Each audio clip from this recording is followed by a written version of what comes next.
And we're live.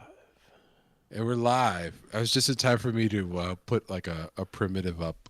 Oh, Just to dude, beautiful. That sphere. Incredible work. huh? Incredible. You like that? Doing it live. It's a That's right, pre. Alec. It's a pre. It's a pre-show sculpt right there. Boom, done. Welcome to LiveBrush, the pre-show sculpt show. Mm-hmm. What's up, dude? Welcome back, everyone. Welcome back, Hello, Tyler. hello. Welcome back, Ray. What's going on? What's new with you, dude? Dude, nothing much, man. I've just been cranking away. Looking forward to getting some more stuff done today. And hanging out. What about you? Same, man. I don't know what I'm gonna do. No idea. But we're gonna find out. We're gonna find out. I really don't know. I'll just probably do doodle.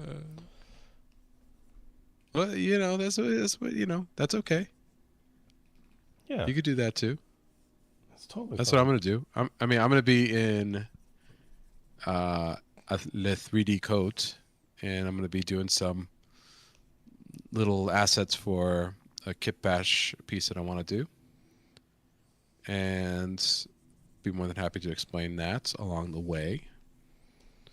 Oh yeah, people are gonna want to know, And man. yeah, I mean, do they though?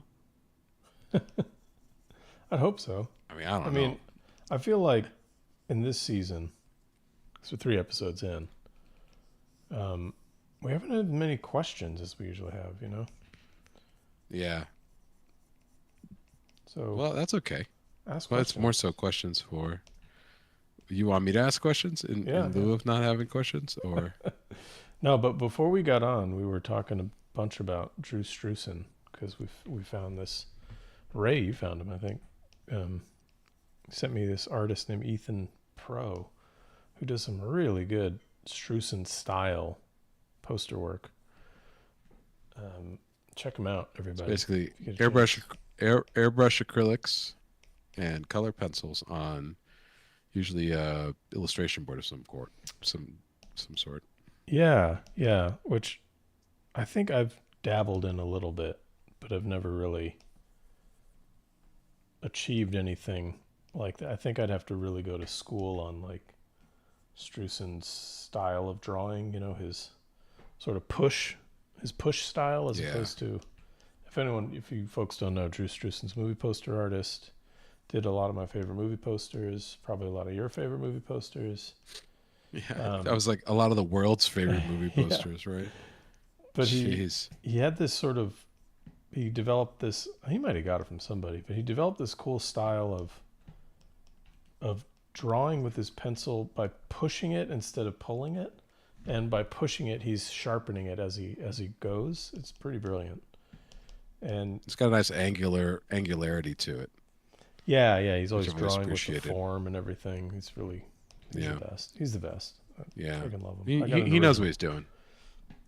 He does. He does. You do have an original. That's I have an right. original Oh my Struzan. Yeah. God. And I want more. That's Once right. you get one, you're addicted. You gotta have more. And I think, do you remember when I was like, is that an original Spruce? Yeah, just in the background. Yeah. And you're like, yeah, I thought I told you about it. I'm dude, like, you think dude, I did. I would Apparently, know. I'm sorry. I I didn't. would know. I'm sorry. I didn't tell you about it. Oh, Jeez. you just, dude, and I forgot about that too. That's funny. I totally forgot about that.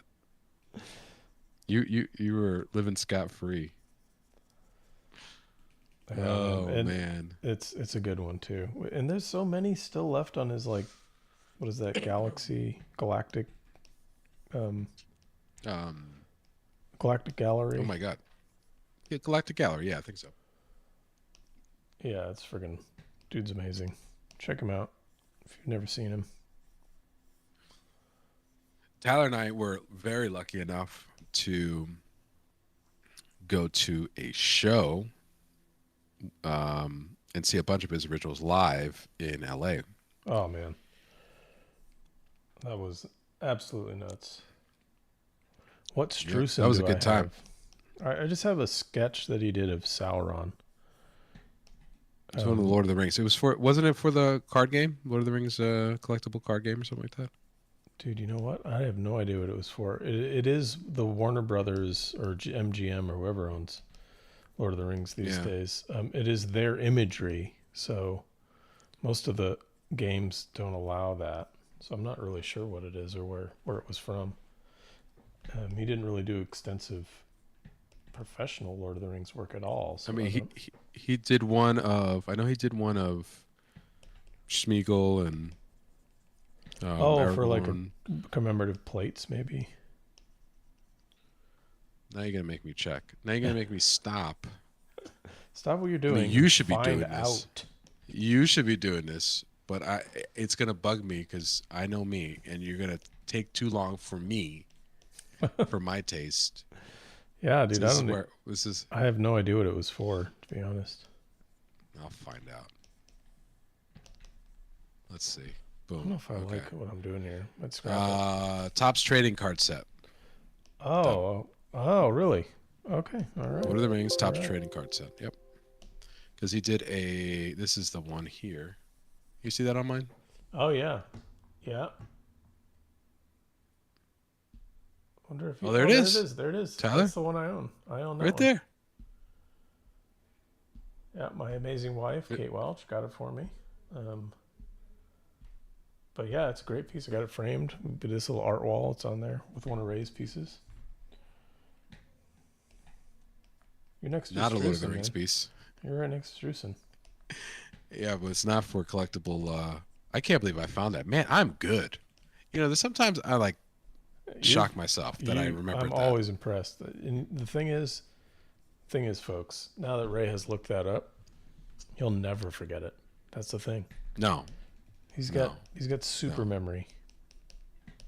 In a very particular, when it comes to like visual similar, I don't know if I connect something to something, but like you have uncanny memory when it comes to being able to remember something to draw it. That's it. Yeah, that's where it is. That's where it ends. And ends and begins there. But your memory is way more valuable than my type of memory. I guess. I don't know. Like, I'm great at cocktail parties. But you'll mention stuff like, oh yeah, this thing that you mentioned or did in art school, and I'll be like, I don't even remember that. I don't remember we went to art school. Yeah, man, you were really out of it that day. My memory just doesn't hold up, I guess. Let's get some lion's mane or something, you know? No, it's too busy remembering, you know, the structure of everything else. Yeah, exactly. And inane facts about movies that were made in the 1980s. I'll remember that all day. Who was it that I was talking to someone and they were, I forgot when it was, but maybe it was a get together or something like that. But regardless, Predator came up, right? And I was like, "Did you know Jean-Claude Van Damme was in Predator?" And they were like, "No, he wasn't not." And I'm like, "Yes, he was." Yeah, he was. He was, and I told the Van Damme Predator story. They didn't believe People didn't believe me. Wow. No, not at all. Well, I didn't believe when you first told me, but I was like, well, there's footage of it. I mean, really quickly, very quickly, I'm like, well, you know, Tyler would know. Yeah, I knew. And if you didn't know, So, folks, you know now. Van Damme was the original Predator. He was the original Predator. Now, it didn't work out. Yeah, the original design for Predator. Let's just put it to you that way. Which was terrible. It was terrible. It was like this stupid bug monster thing. It was like something out of like a original Star Trek, the original series, a TOS episode. Yeah, that got canned because it was ridiculous. Dude, can you imagine if that that was the first shitty that movie would have been if they would have gone with that? Dude, it was like a rejected Gorn. Yeah. That was like the design they went before they were the final design for the Gorn. That's basically what it looked like. Oh man, yeah. The only evidence of it is in like the cloaking. There's some evidence of the bug monster in the cloaking. Oh, you're right. Right, because they didn't have time to Yeah, I mean they just did the like they did some of holographic the thing over it, but that's you can still kind of see the bug shaped head. that's right. Yeah, they had it all. I mean, it went far enough into production that it was like in the in the like built they built the costume and everything. Oh yeah, they shot most of the movie with the bug. That's the thing. Oh, really? I didn't know they shot most They of it. shot most of the movie with the bug, and and then they had to do all these adjustments and pickups with the new Predator. Like that's why you Oh my don't see god. him. It's why you don't see him on screen with a lot of people. Like Carl Weathers when he gets his arm taken off. I'm not gonna worry about Right. spoilers if you haven't seen Predator. Get your life together. Um, but when he gets his arm taken off, that whole sequence, the bug creature was in the shot, and they like edited it out in a very clean way. Oh my god. Really? Yeah, wild shit. That's kind of sick. But I'm glad they got rid of it. It looked really bad. I'm a little upset. I wonder what I'm a little happened. I upset. would love to know what happened to like Van Damme. It's like, you can go home now. Right? I mean, he was like super poor and everything like that. I mean, this is before he was a Yeah, he big was just star, doing so he was stunt work like, at that time. yeah. I mean, this was like, was he even paid? I assume. Probably Plus, not. I mean, he it did was the fine. 80s. He did fine afterwards. Yeah, you do fine afterwards, but I love the story of what was it called? Ocean Pictures or no? Hmm? What you talking about? Who was it? Who was the company that did Bloodsport and all those crazy movies? Oh, They did a documentary about him. oh, I know what you're talking about. Someone will know. It's like Was it Orion? Orion Pictures. Yeah, Yeah, they did it. I mean, that opening logo was like burned into my brain. yeah, Orion, not Ocean. Oh, I got close. I think they Orion did. Pictures. Ocean did because you know why I messed up. I'll tell you why. Because Orion Pictures they did Terminator, right? I think they did Terminator. So I'm sorry, not Terminator, RoboCop.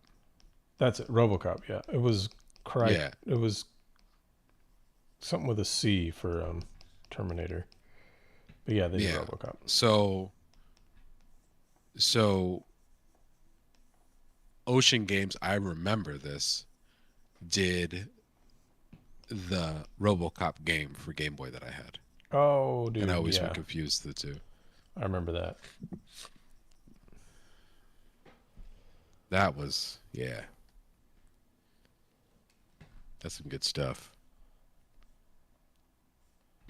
Trying to do it kind of a landscape. I never do this, so I can do it. Who cares? Yeah, what are you doing? You know, I always forgot to put Oh, on the live I'm just feed messing here. around. I might try and I'm just doing like a rough, and I might try and get some color in here. All right. No, you're making me want to like save this out, and maybe crank on a little environment. I really wanted to do one. I just didn't have a really good idea, so I'll put one together. I'll put one together. But I wanted Out. to do something just a little bit more um, involved for the time being. Plus, I need to get better at 3D code. Yeah, practice.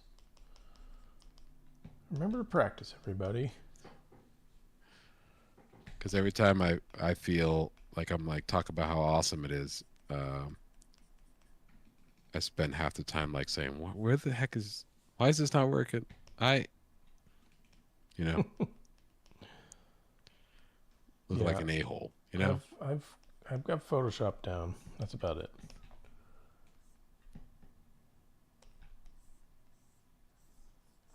So yeah,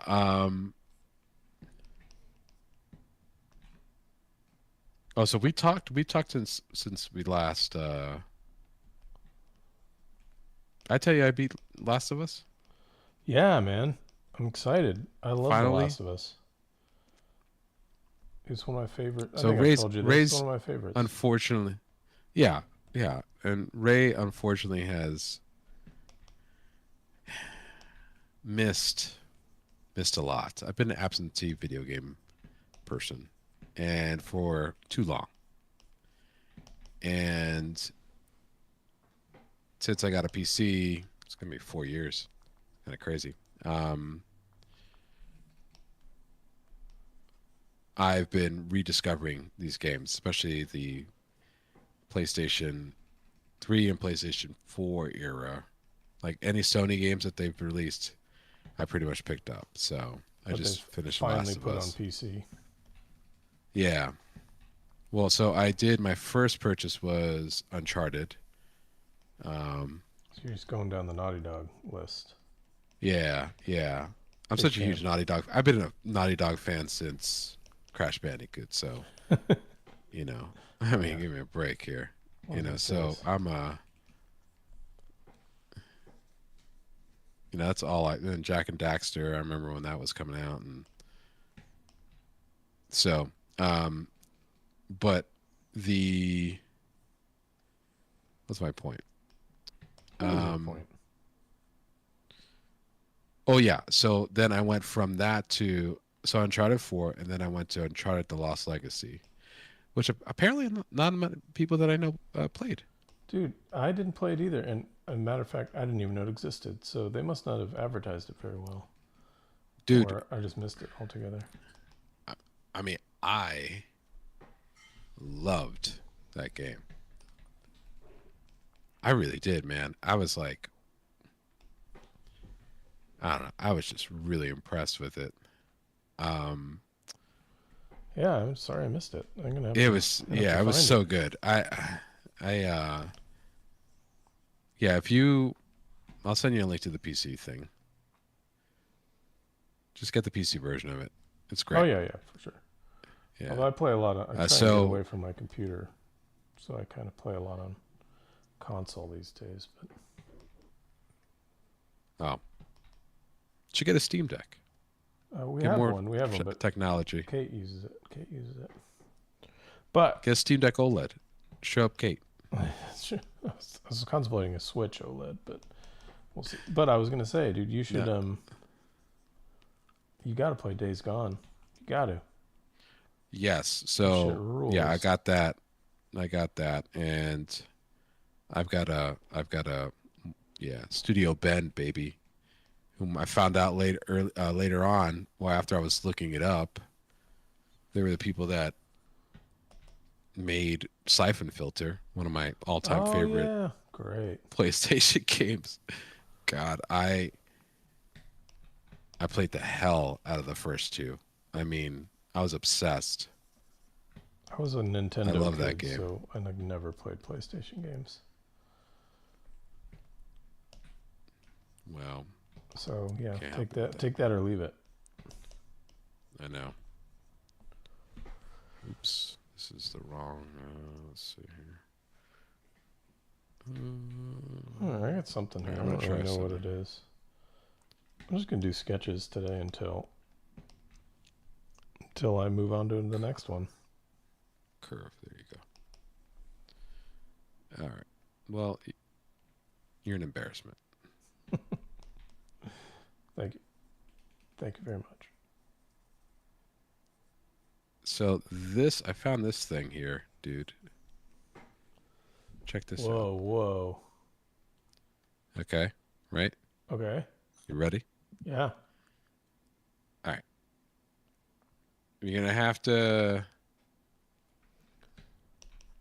bear with me for a second, though. Okay. So I think I don't know. See, here you go. I don't know why I did this. I don't remember how to do it anymore. Bear with me. Okay, wait, I hold on. Here forgot. we go. Okay.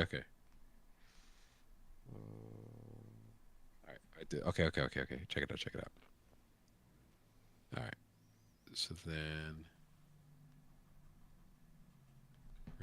apply it. Okay.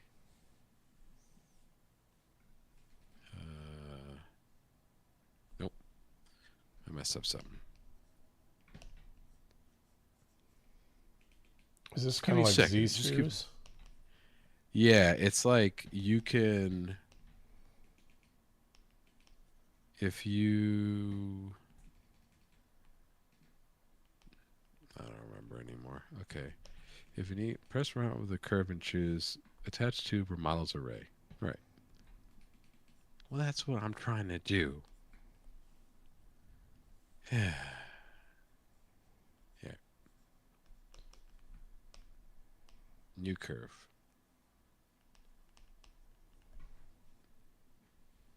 Oops.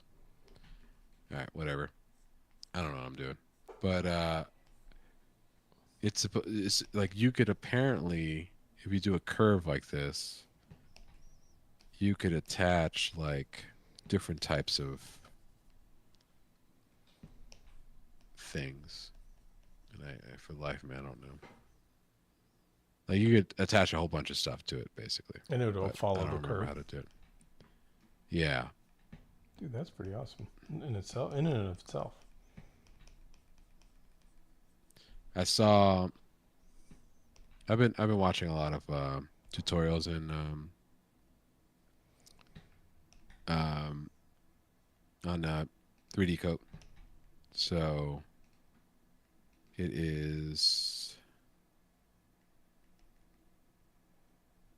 Yeah, I don't know what I'm doing. Okay. All right, we're gonna just not do this here. All right. So yeah. So I there was a way to do it and I forgot. But I'll just design the rest of the stuff here that I have here. Oh, good, dude. So yeah, so if you're interested in learning 3D Coat, I would recommend if I had to choose, I would recommend an artist by the name of Norris Lynn. He is a environmental concept artist for Sony Santa Monica. He's worked on God of War and um, You just both started God of that game, Wars didn't you? and I started the first one, yes, That and game then rules. you talked me off of a ledge because I had it on the. So I like to play games on the absolute hardest mode, Dude, that one is really hard on the hard mode. and and yeah, and I picked the ludicrous mode basically, and I've never played it before. So long story short, it I wasn't making it past the the intro, like the first like tutorial, like it basically is like a tutorial boss. Like it teaches you how to fight. Yeah, dude, the combat Yeah. system in that game, while intricate and well designed, is just too much. It's too like too fighting game for me. Combos and stuff. Well, I was like, I was explaining to my my brother. I'm like, is this supposed to happen? This is supposed to happen. He's like, oh my god, what are you doing? Dude, You know. is So he he into kind these of. games too, Francisco? Oh yeah. He strikes me as a gamer. Oh, huge. Of He's such a course, yeah. We comic grew up guy. rocking it, man. Yeah. Well, dude, Yep. God of War is great, but He has both of them. So well, I mean, I'm he was saying for telling me you, not to go down that. He told me not to do it. That's what he was not telling me. not to play it at the hardest level. Not to. No, yeah, that and that. Just don't get the game. Oh, really? Because because he said it's just like it's so much time, and he knows me. Oh He's like, yeah. you're gonna spend too long on it. Uh, and I was like, no, man, no. What if I did it like fast? He's like, no, you're. It's like you have to backtrack a lot. Yeah, it's Metroidvania style, so you gotta like Yeah. you go back quite a lot. You're gonna Yeah. love it So though, he. man. Don't I listen to know. him. Well, that's. Play it. Well, I didn't listen to him when I had Jedi Survivor. No, Jedi Fallen Order, Oh, dude, great game. the first one. Great game. Yeah, I started it and then I was like, man, this is gonna take a long time. I'll play it later, and then I've yet to play most of it. So That one's super Metroidvania. It's entirely like a Metroid game, just 3D. yeah, you see, that's where I'm at, man. So I uh yeah, I don't know what I'm doing to myself, man. Well, It's basically that. I would say play through it on the easiest setting, but then Days Gone, man, that's a time sink, but you're gonna love it. Totally See, worth I it. got to get through these things to, you know, yeah, I want to.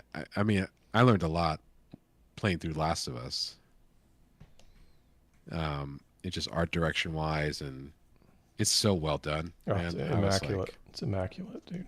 yeah, it makes you feel like, wow, these people are, I mean, real masterstrokes here, you know? Well, and you get. I mean, I think soon you'll be able to play 2, and I think 2's even better. 2's super good. Right. Which is, I didn't realize that there's a bit of a debate on that too. That there are a lot of people As that to did whether not it's like it good. too. Yeah, yeah. Yeah, I think. I which mean, I was shocked. there's a lot of weird stuff going on with it, but I think it's just super well done. Story wise, gameplay wise, yeah, it's got it all for me. Dude, what am I doing here? Hold on one second here.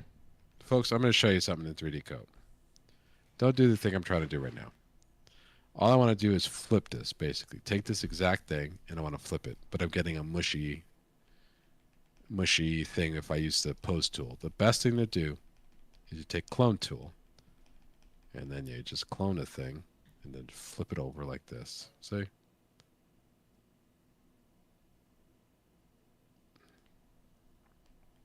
Bing, All bang, right. boom. All right. I see what you're doing.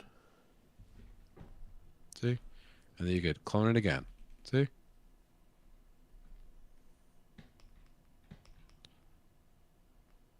then you could I'm just going to go like that.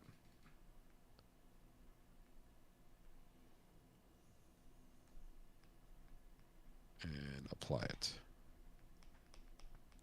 Perfect. I don't know why I waste my time sometimes.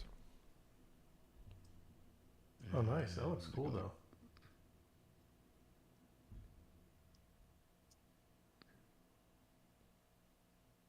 Oh, thanks, dude. Sorry, I'm back. Yeah, I don't know. I'm probably just gonna start another sketch. This is kind of fun for a minute. Wait, you're done with it? Hold on, let me see. Yeah, it's whatever.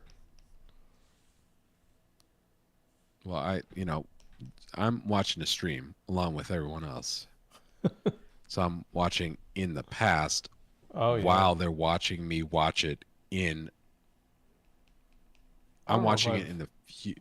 I don't know if I've done much. We're in the future. When I last updated. You are. You and me in the future, but I'm watching it in the past. But it's everyone's present. Yeah. No, I'm with you. I'm with you on that. So basically, they're watching me watch something in the past. Yeah, it's like that scene in Spaceballs. Let's go back to then. We can't. We just missed We it. can't. When? Just right now. Just now.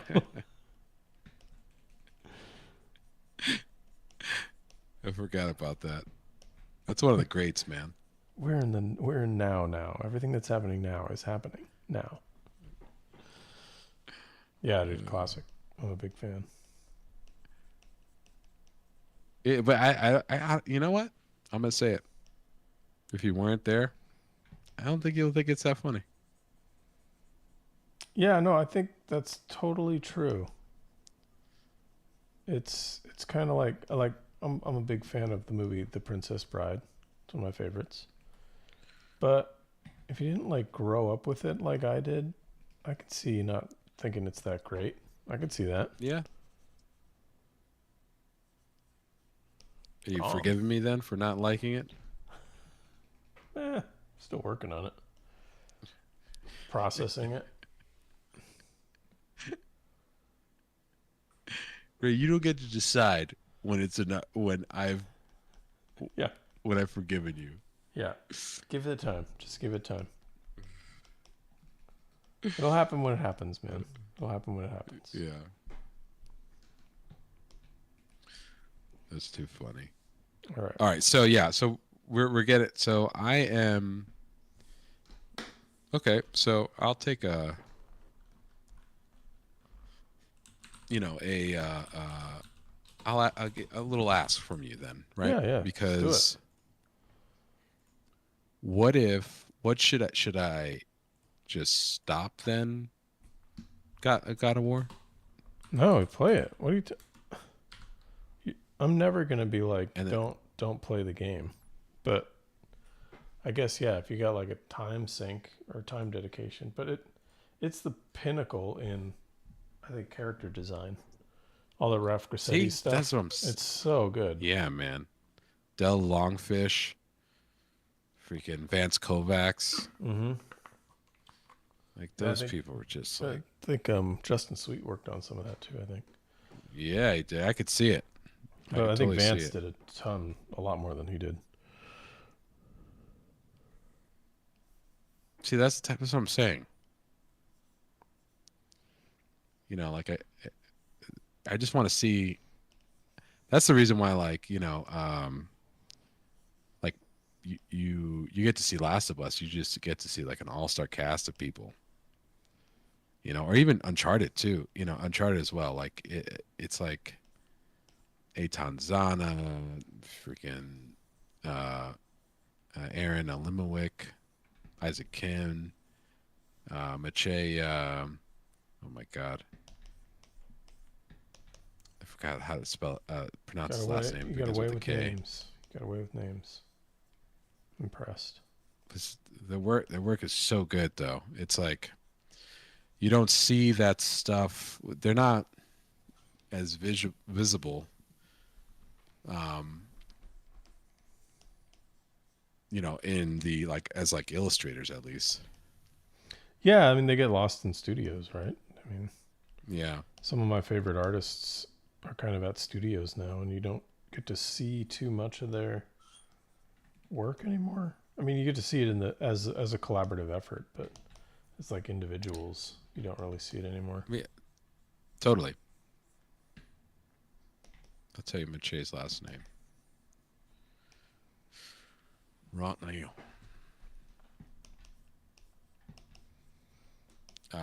Cucciara.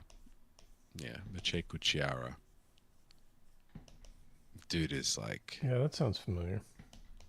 man. He did all of the main stuff for Ghost in the Shell. The The movie. Weta film, the live action Weta film, Yeah, the live action one, yeah. the one Yeah. I'll never watch. All right. Well, I guess you won't see it. That's why you don't recognize the same. No, I'm sure I love Weta stuff, and I'm sure that the visuals in that movie are great, but it's like it's a matter of principle. Okay, we got a Ghost in the Shell movie. It's called Ghost in the Shell. Did they Came out in 1992 or 93. It's amazing. they didn't make like an Akira, right? They make an Akira live action? No, I know they've been trying. And again, another thing, like you don't need it. You got one of the best animated films of all time. Just like just like Ghost in the Shell. You don't need it. You don't need it. Yeah, but sometimes I feel they do. Right? Yeah. I don't get it. I just don't. I do. I've always been against Getting that money.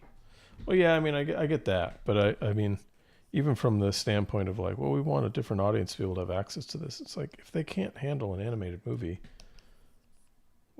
like, why is that an audience you're going at? I don't know. I don't get it. I'll never get it. Yeah, I find it interesting they don't like they're doing live action movies of all these Disney. Animated movies, right? Yeah, Yeah, Disney. I wonder. Well, obviously one of them made money, right? I I don't know which assume one, so. Maybe The Lion King. but so I mean, because they used to just re-release it. That's what Disney used to do. Yeah, they used to vault stuff Yeah. and then they bring them back out. So I mean, maybe this is like a form of vaulting or a form of. Well, also because I think it's like, well, they could see the Lion King. People could see the Lion King anytime they want because they could just go on Disney Plus. Yeah, So it's not yeah, as but rare. I think they're vaulting that stuff now too. So Oh, they are? yeah, like it's gonna. I don't know if this is 100% true, but I heard they were gonna take things off of Disney Plus. You heard it first here, folks. Yeah, LiveBrush exclusive. yeah, yeah. You want truths and half truths? Come on over here.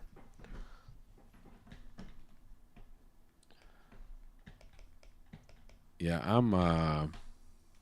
don't know.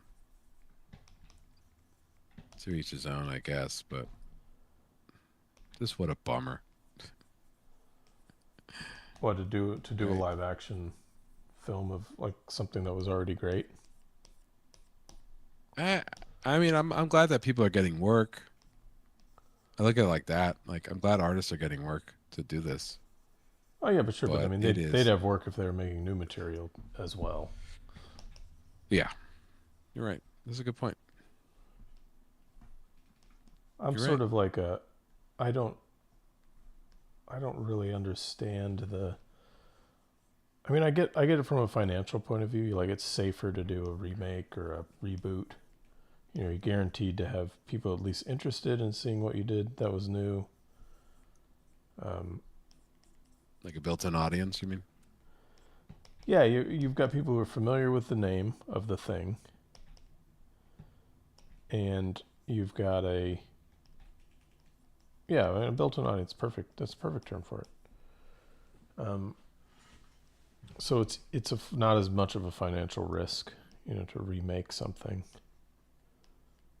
You're guaranteed to get people to come in and see it who are familiar with the product or the story. I just kind of feel as well. It's like whatever. I mean, in a way, it's like watch them oversaturate it, and then it implodes, and then everyone's like everything's over. But really, it's just gives way for people to bring in original stuff again. Yeah, yeah. Like I Movies might didn't not be the medium either, right. right? Like things could shift massively. I didn't really like the movie, but I was happy to see someone was trying to make something new. The creator, I don't know if you saw that. I did not. I did not. But It's it was like made beautifully. by a concept artist or something like that, right? It looks like a concept artist made it. I just didn't. Whoa, I didn't love it as a storytelling. Like I thought the story was pretty terrible, but the visuals, like it was out of control. And it was Greg Fraser who did Dune and Dune Part Two cinematography. He was on Oh, okay. cinematography for that. Phenomenal guy, super good. Next Roger Right Deakins on. probably. Um, but I did, yeah, I didn't. I was my whole point here is I was excited that something new was happening, something original. I was just disappointed that it wasn't that good. Yeah. Sorry, dude. It's all right, man. I'll be okay. It sucks though. I have to. Yeah, it's on Hulu, I think. Yeah, check it out. I mean, it looks cool. That's about it. It's got that kind of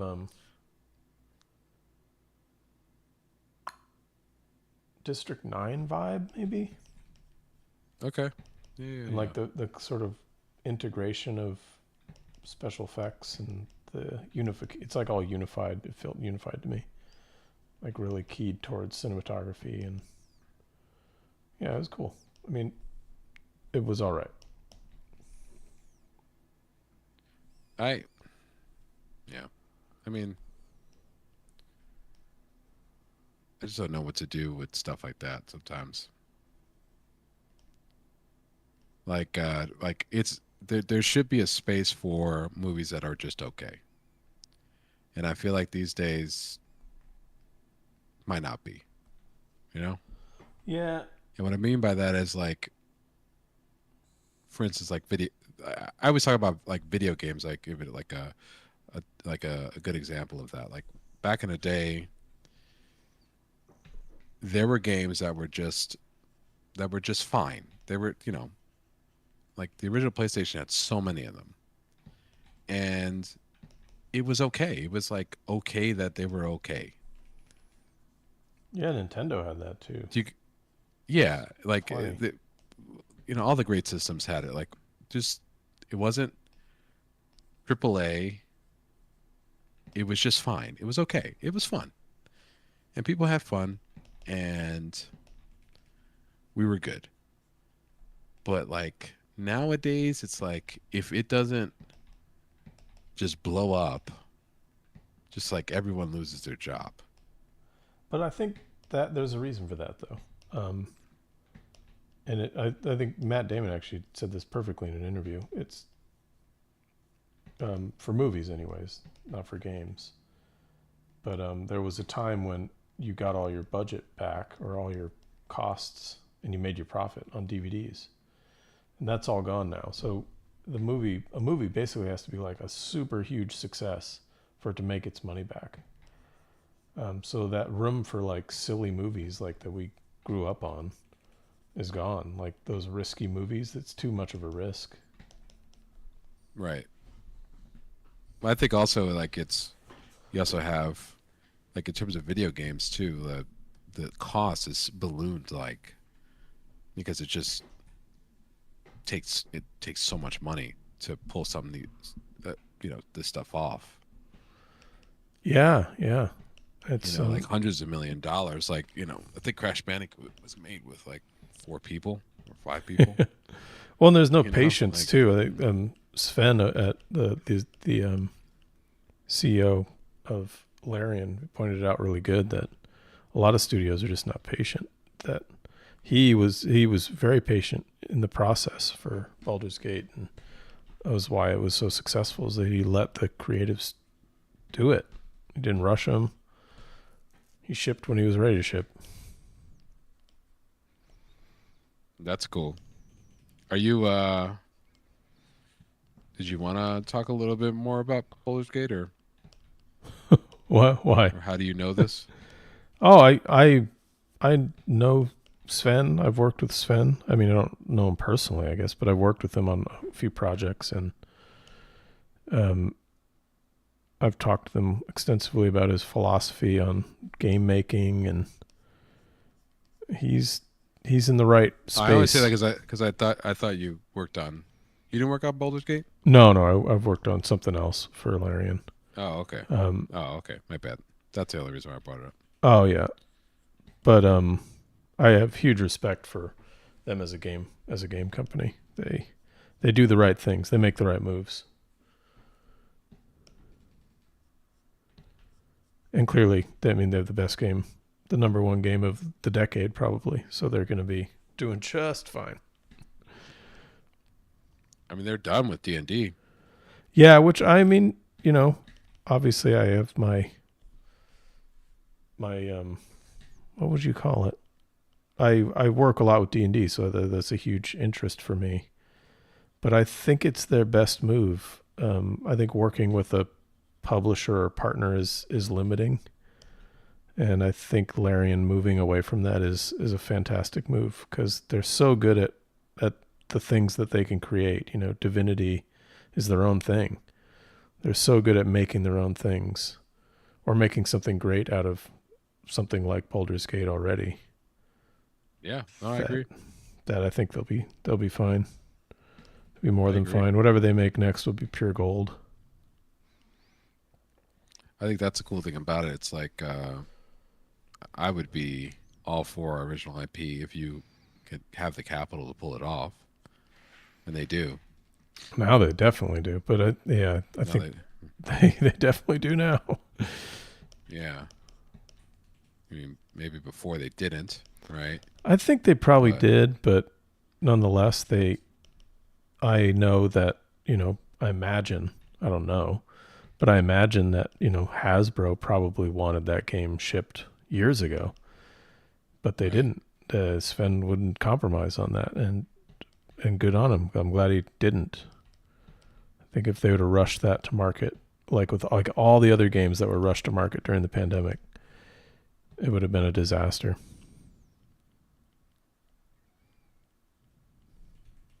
Yeah, I mean, there were still bugs in it when it got released. So yeah, and they had it in like that alpha testing release, early access release for friggin' like 3 years. And that was the way to go. That was the move. I forgot about that. Yeah, I think Kate had played the opening of that game because that was what was released in the early access. I think she'd played the opening like 10 times before the game finally came out. Did let Kate play that? They let her? Yeah. But she signed up for the thing. I think she was at Wizards when it came out, so she had access to it anyways. Whatever. She's the real gamer of us all, dude. We don't even know. Yeah, I know. No, I know. It's my little Dune. Could be God of War. Dune sketch, dude. Check out. I'm doing a Dune sketch over here. Let me see.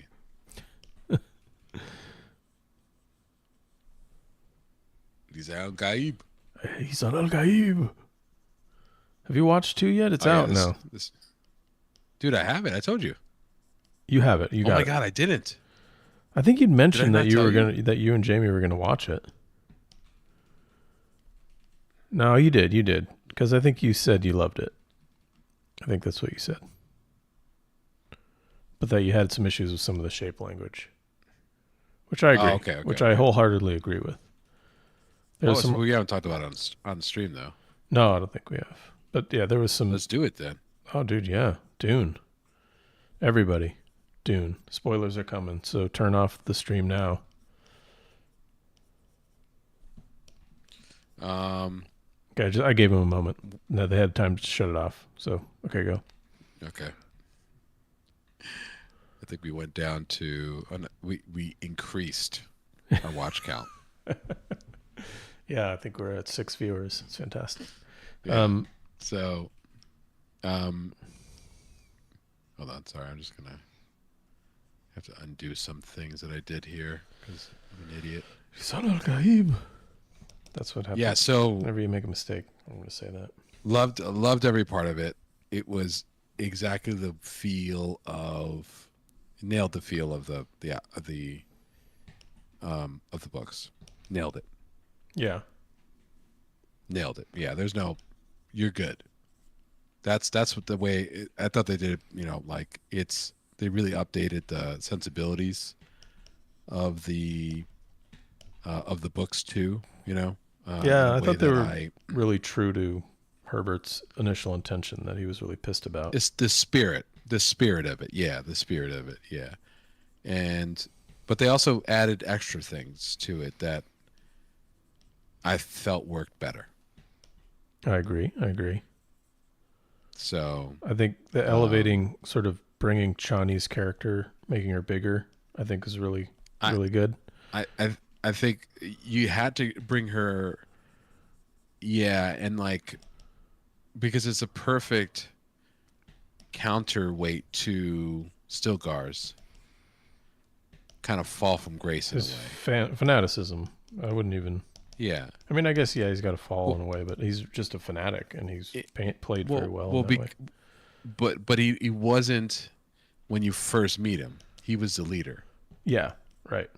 Right, and he was like, "You have an issue, come at me." Yeah. I'll just leave you to die, and that's it. Well, they even present that super well in the first Dune. Like Yeah. he doesn't even have time to. He just came in to see him. You know, he like comes in, he sees the Duke, asks him a couple questions, and then he's got to go. He's 'Cause out. Peace. See ya. honor, Yeah. his honor demands he Yeah. be somewhere else. Yeah.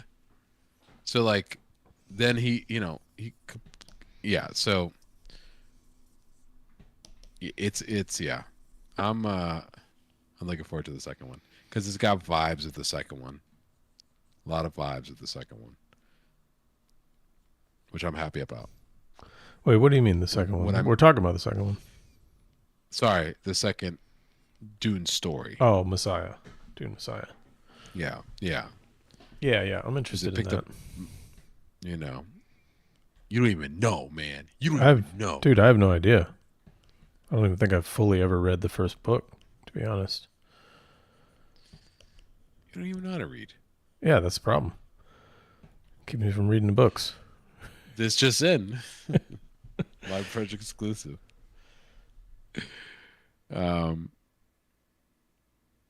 Yeah, it's dude, it's kind of a trip. I'm not gonna lie. It's like I don't know how to explain it. I'm not gonna tell you anything about the second book, but I will tell you that I feel like Dune is a completed story with the first two. I think I've said that multiple times, right. But so yeah, Dune 1 and 2 is a completed story. Although the way they did the movies, I think they did a good job of not finishing it. There's still a Dune 1 and this first and second books, not the movies. Oh, so Dune Messiah and Dune. Yes. Yeah. One story. Yeah, I like that. So you know this more than I do, but from what I understood, there was a public reaction to, Paul being the hero, and that it wasn't Herbert's intention whatsoever, and that's why he wrote Messiah to clear that up.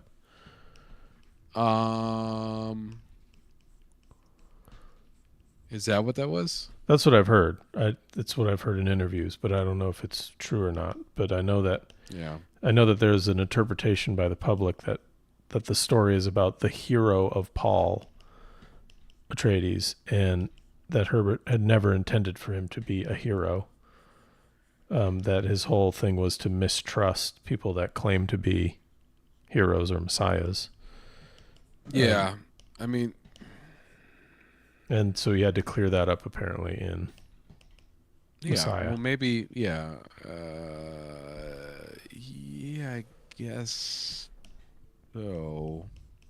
This just came from an interview with Denny. That he was right. Denny had said that was something he had found in his research or whatever.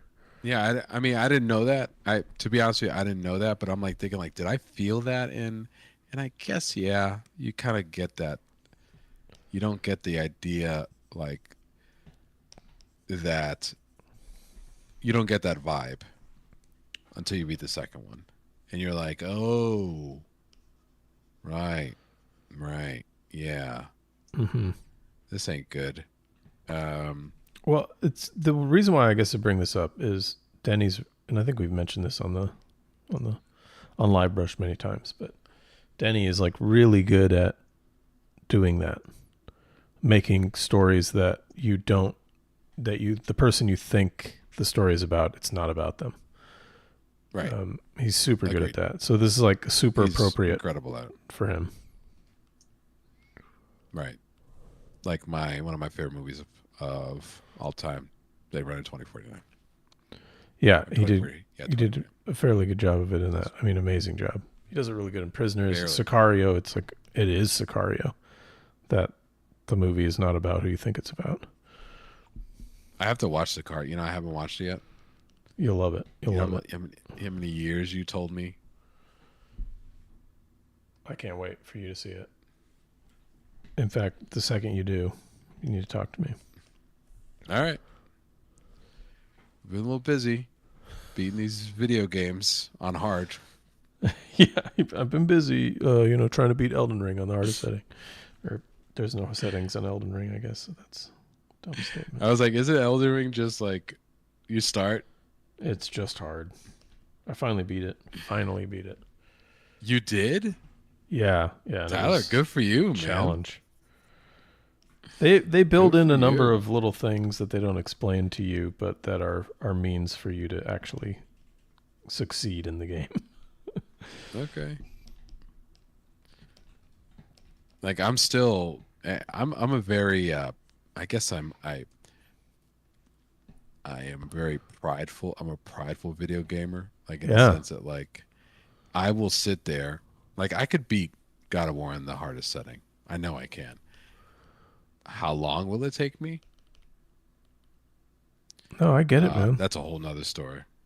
I used to do that with the Halo games. I'd play them on all the difficulties, and it would take me forever.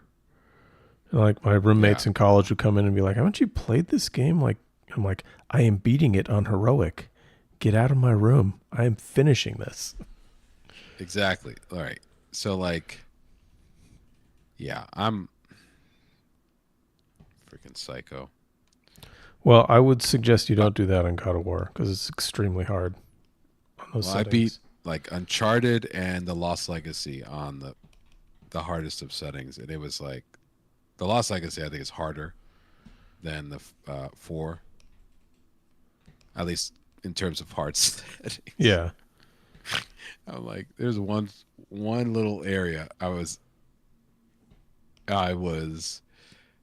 there for 2 hours Damn. easily, You're just on dedicated. one fight, and I was like, what am I doing in my life?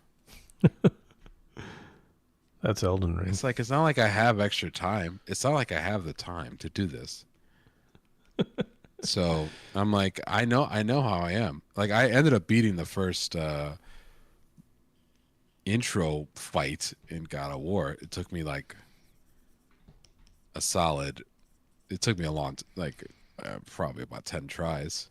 Dude, how good is that opening though, where it's following his axe blows on the tree, and then the camera like shifts, but the camera, like the whole gag of God of War games, if no one in the chat has played them, at least from the current God of War games, the Norse inspired ones, is that it's supposed to be one unbroken shot, except for like a couple flashbacks or whatever.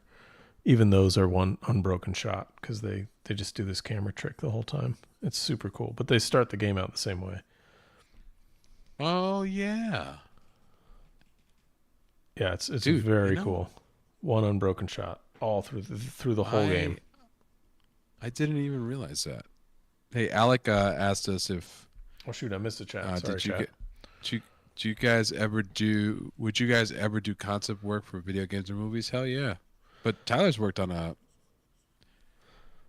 some properties, right? I've done stuff for video games, and some of my concepts have made it into.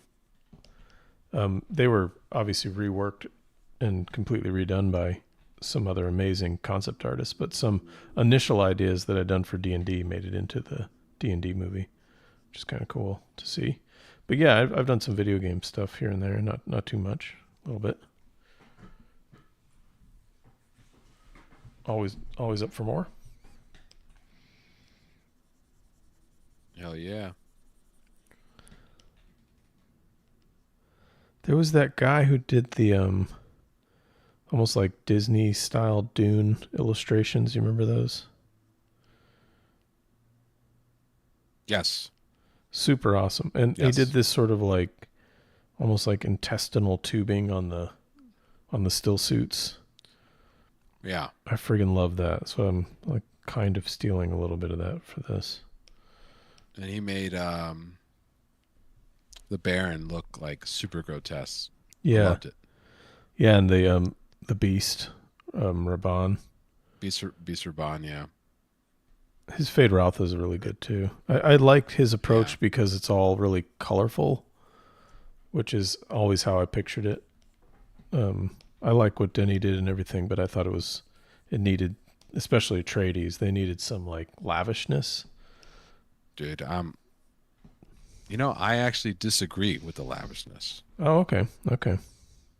I think they needed maybe maybe not lavishness, but I think they needed the fact that like proof that they respected their culture as much as they did. Yeah, like well, So like what do you mean? what I mean by that is like they are a culture that like really honors their history. They're good to their people. They honor their um, like all different types of religions and things like that. And so there's all this like history um, in their culture that the fact that they're people of the sea as well as the air. You know, like he talks about like, oh, we won in sea and air power. Our family won, like we ruled through sea and air power. But like they never, you don't see that in their costumes. It doesn't tell any story whatsoever. But Yeah, that's my opinion on it, I of course. agree. You know what I'm saying? I can Like, agree with so that to a certain the extent. lavishness, I think, the lavishness should have been the fact that like you saw that history. Mm. Like they would keep shit around my mind when I think about the Atreides, they would keep stuff around that was um like the idea of like what about uh uh you know like why don't you see anything about why the hawk, right? Yeah, the It's like a bird of prey, but like you the barely idea even of see like the it. birds, yeah, you don't like they could have done something with like feathers or could have done something. So I like the ornateness of like I'm thinking like, but my idea, like my vision of like what I love about that is like almost a little slightly over the top. Uh, So I agree with that. you, I thought they were a little yeah, Spartanish. Like they were a little too like had no embellishment, and the whole idea right. of like his So dad fought maybe we're saying bulls. the same thing. Yeah, Yeah, maybe we're saying the same thing. I'm sorry. Yes, I'm not like lavishness in terms of like, oh, they should have been encased in gold, but they no, should no, have had flares of like, yeah, his grandfather fought bulls and like these are like Seleucid bulls, like he would do it for fun, like for his subjects. yeah, It would just be him, and he would do it to celebrate things like his son's birthday, mm-hmm. you know and he would do it just to make people happy. You get what I'm saying? So like it's like, and they're poor too. They're not like, they're the poor of the families, so they're not like really interested in having tons of money. Like Mm-hmm. they make do with what they have, and they're like, that's fine. They're not like and that should reflect opposite to what the Harkonnens are, which are they're the complete opposite. Like they are incredibly rich, but want more. Yeah, they're greedy. Yeah. Right. Well, and I And like think lavishness, opulence to the almost to like a grotesque state. yeah, And that's why it's those would be not the like things I would change. Like I would change exactly that. Like they would have been grotesquely opulent. yeah, it's The Harkonnen.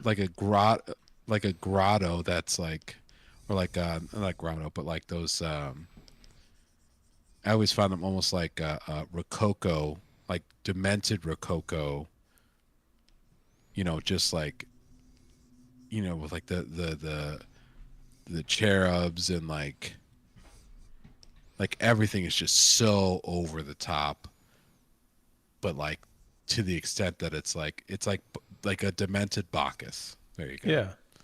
Did you ever? I don't know if You you ever know. played Destiny, but one of the releases for Destiny 2, you go to the Emperor's ship, his like main ship, and it's just like the most lavish, like gold and white and purple, and there's like just food piled everywhere, and it's just like filth, but from excess, like filth from like eating too much, and Yeah, that's how I picture the Harkonnen, like that.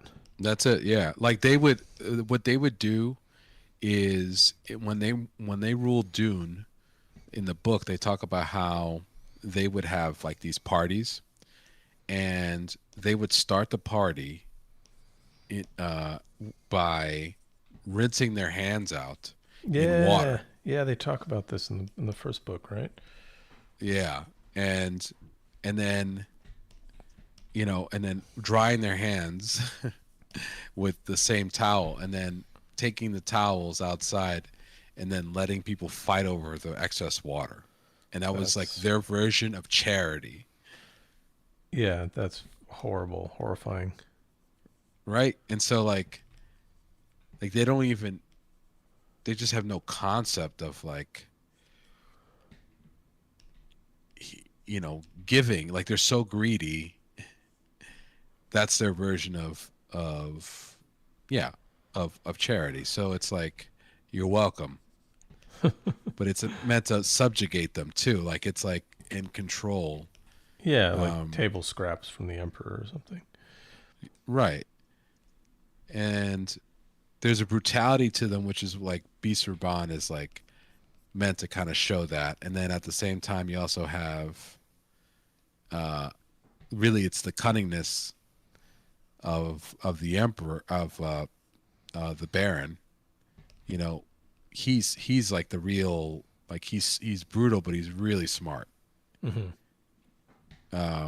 Which is what Fade Rotha is. It's like he's like his perfect, you know, um, what you call it, you know, apprentice basically. Yeah, yeah. No, like he's like You know, nephew to the ruler or whatever. yeah, Dude, because but he, yeah, the what did that brought me to something. Oh, I did really enjoy though they did this infrared shooting on Gady Prime where they only used infrared lenses. oh, is And that what how they did it? yeah, it was practical. Like I thought it was initially, I thought it was a special effect, but it was a practical shot. Oh, cool. I'm sure they touched it up digitally, but it's yeah, they used infrared, an infrared filming process. That's why everyone looked really like gelatinous and transparent. Um, Super cool way to do it, like to make it seem like it's this weird planet. It was a unique. I'd never seen anything like that in sci-fi. Like that was incredibly cool way to do it. Yeah. No, I mean, they like what little color they had, in on Dune was like completely eradicated.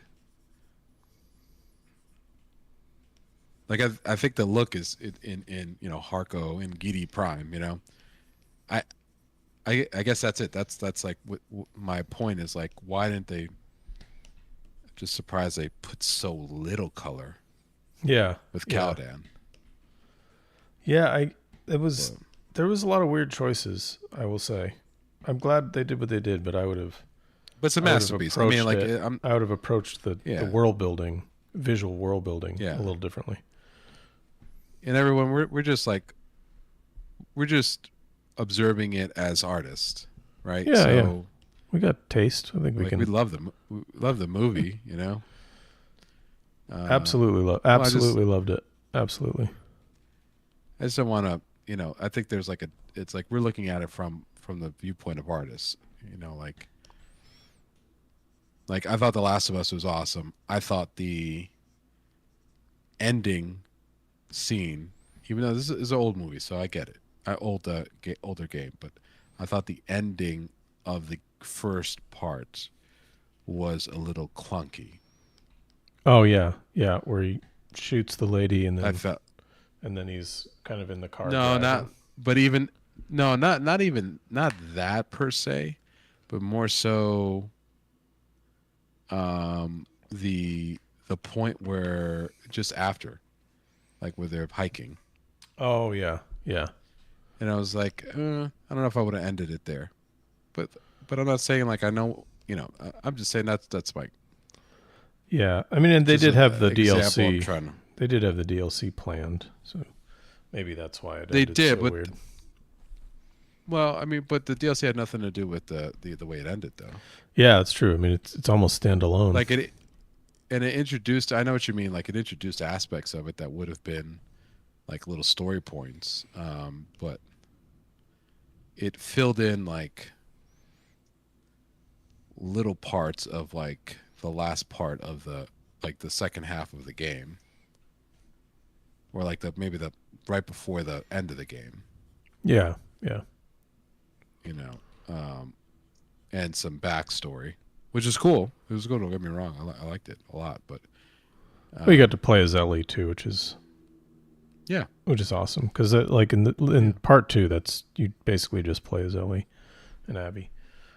yeah. You only play like in a very small amount as Ellie outside of the DLC Yeah, in part because one. she's a little You know, kid, right? She can't really do that much get your shit, man. until she becomes a Well, stone cold she could murderer. take out clickers like crazy with her knife, though. I'll tell you that much. Yeah, yeah. Jesus, I'm like, where was this when I needed it? She takes out Instead of like, people like that in the second one, dude. She's ruthless. I mean, it's you. I love it. guess. I guess you are the ruthless one. Do have some questions. Do you guys have any suggestions of things to keep in mind when doing studies of other artists' work? I Yeah. 100% do. What do you got, Ray? Um, I would recommend doing when you're like copying a piece of work, try to ask yourself, what your goal is in terms of copying. Excuse me. So, like for instance, if you want to learn about like a lot about good figure like shapes in the figure, J.C. Leindecker's is incredible. So study him for like good structure and things like that. Um, Same thing for like Dean Cornwell drawings. But if you want to talk about value pattern, Dean Cornwell paintings, or Harvey Dunn or like NCY.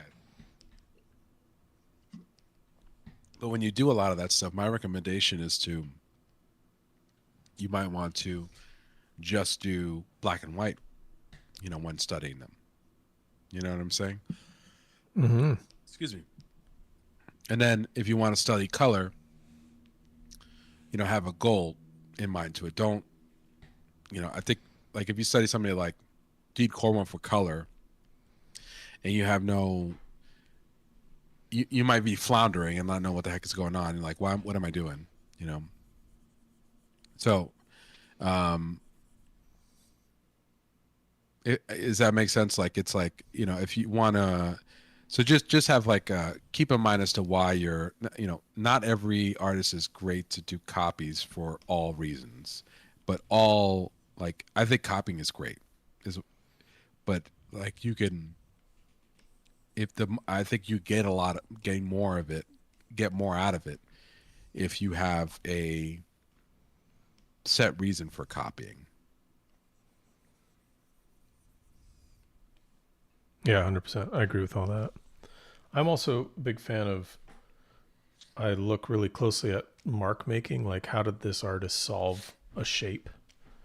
I think Yeah, that to me that's like really useful information because it's like, okay, I can try to, like we were talking earlier about Struzan's way of drawing. He's making marks a particular way because he wants to do something with. He wants to keep sharpening the pencil. He's trying to save time. So like, where do you exactly. start to find useful techniques that save you time? Because if you're an illustrator, it is all about time. Um, and then there's also like, oh, okay, that artist painted an ear like this with these many strokes or this type of edge control. Maybe I can try that. And then as you start to, the more copying you do, or I used to copy comics or whatever, I would learn how to solve shapes because of those examples. And that, I think, whatever, at some point, it might have led to the way that I solve shapes now. So that's super useful. That's the point I was trying to make right there. Just like what you were saying. Like, it's ask yourself what you're looking at. Don't blindly copy it. Is basically what I'm trying to get. Yeah, Is 100%. what we're saying. 100%. Do not blindly copy. You got to know what you're looking at before you can copy successfully. Yeah. Which is a skill in itself, learning what you're looking at. You got to draw totally, a lot. You got to draw a lot before you can finally understand what you're looking at.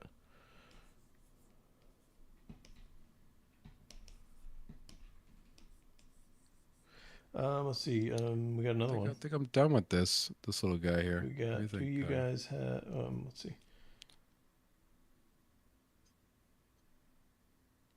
Oh, have we done anything before we became full-time artists? Yeah. I mean, I've worked in a restaurant for a long time.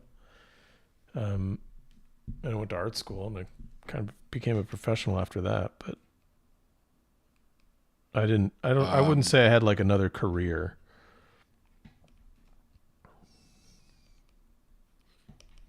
Yeah. Yeah, I worked retail. That was about it for a long time, and then I went to art school, and then got into teaching and freelancing, and that's basically what I've been doing. We also got another question. Same person, Ogro. If you had to start from scratch right now, what do you prioritize in your artistic education, and how would you train?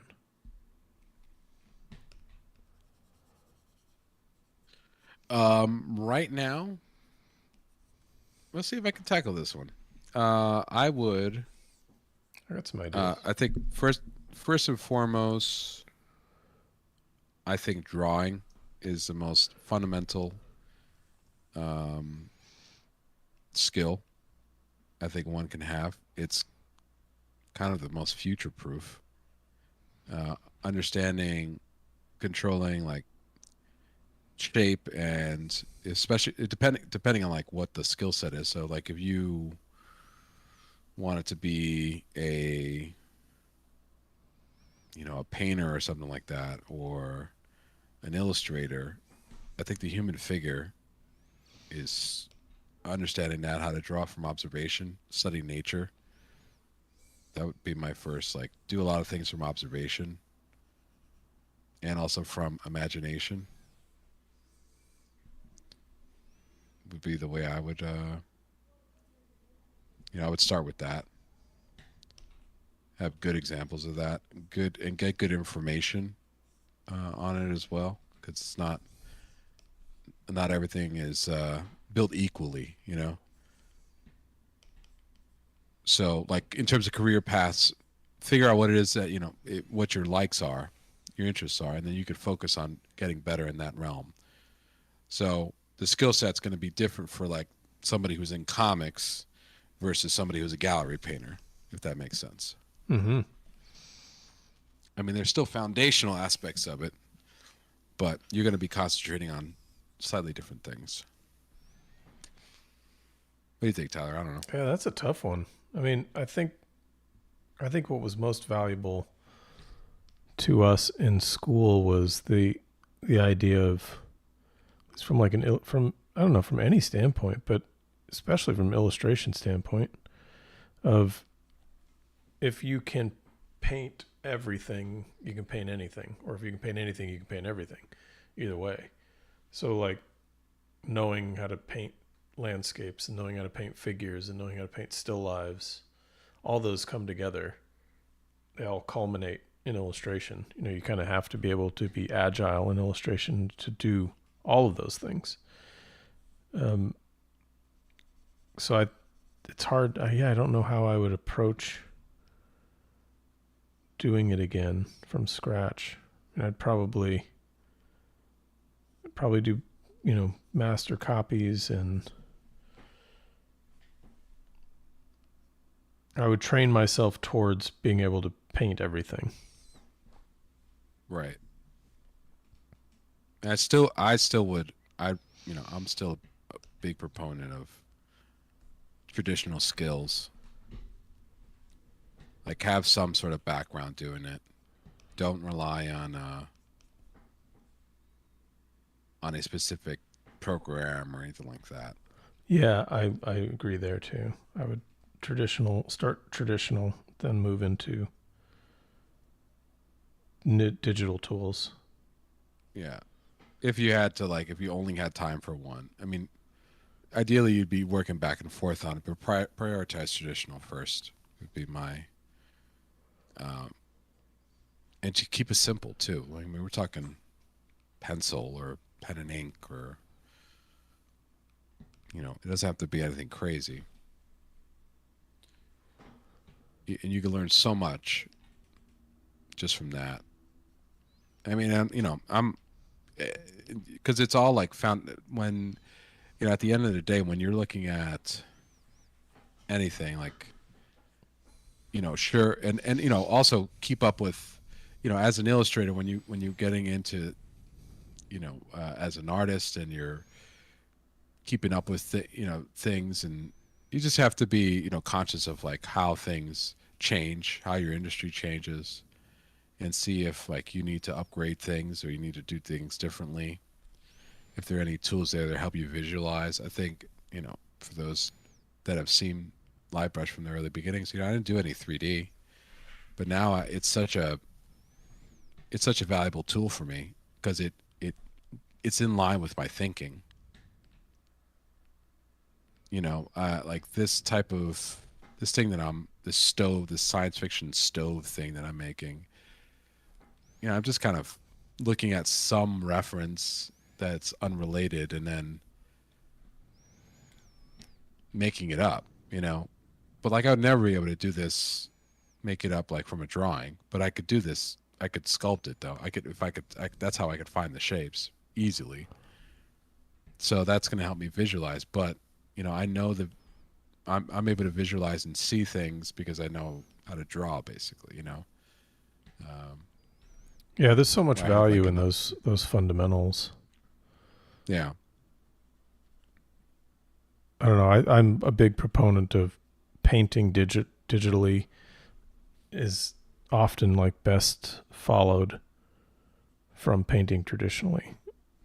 You learn so much about color and mixing and what's capable of being achieved with colors when you do it from a traditional standpoint. yeah. And I think education wise, if you go and seek out educate someone to study with, make sure they prioritize that traditional foundation, um, because I just feel like it's really lost if you don't have like the core skills. Like the information is just lost on you because there's so many. Like I've seen people um, who do things like I could tell when like an artist who uses something like 3D Code or Blender doesn't have foundational skills. Um, it's really because it's just like they know these like tricks, but it's like very superfluous in a sense. Yeah. Um, Yeah, I've seen that with illustrators. Like I've seen illustrators that can do these almost like photorealistic portraits, but if they don't have any reference in front of them, they just can't do anything. right, and And it's like that's a huge problem. it's it's photorealism to a almost like a photocopier. Yeah, yeah, I agree. It's a mechanical reproduction of what you're seeing, and there's good things about that, being able to translate value that you're seeing from observation. But when you're locked into that, you become more of a copier, and you're copying without an understanding, and that's what we're kind of talking about. Yeah, I mean that even goes to stuff Struzan said. Like you can trace all day, which he would trace photographs. Totally. You can trace all day, but if you don't know how to correct the image you're seeing, because the camera does a nice job of capturing what's there, but it doesn't necessarily translate to a painting. So you need to be able to understand what you're seeing in order to make those correct adjustments. Yeah. And yeah, uh, Nicholas C. Uh, did let's see. Yeah, Ray and Tyler suggested Watts Atelier to me a while ago, and I improved a lot. Still going through it now. See, that's awesome. Yeah, Like Watts great is great. place. Nick DeLuca went through Watts. Oh, Um, right. Yeah, I you know, remember my and buddy huge Lucas. improvement. You met Lucas. Lucas used to A man. teach there. Yeah, Graciano, man. I love Lucas. Yeah, he's great. Great artist. Check him out if you guys get a chance. Yeah, so he and of course Eric Gist, and there's a lot of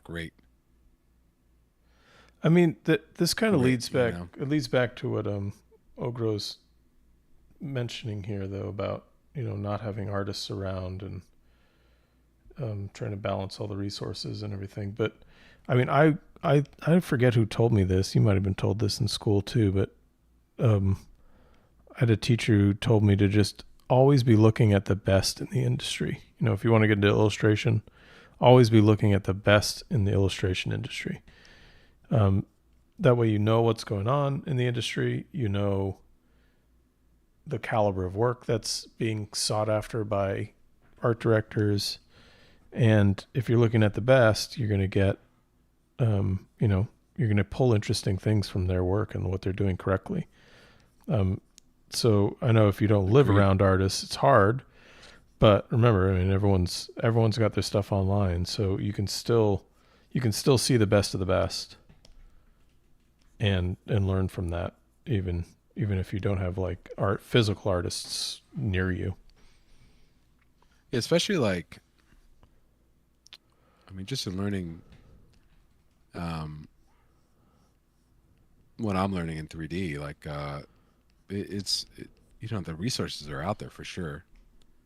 Um, I think that it's like but it's really easy to find the really good instructors because you could just tell just by the way they talk, or like you get a tutorial of their work, of them just explaining something or a demo, uh, and they're doing the thing that you want to do.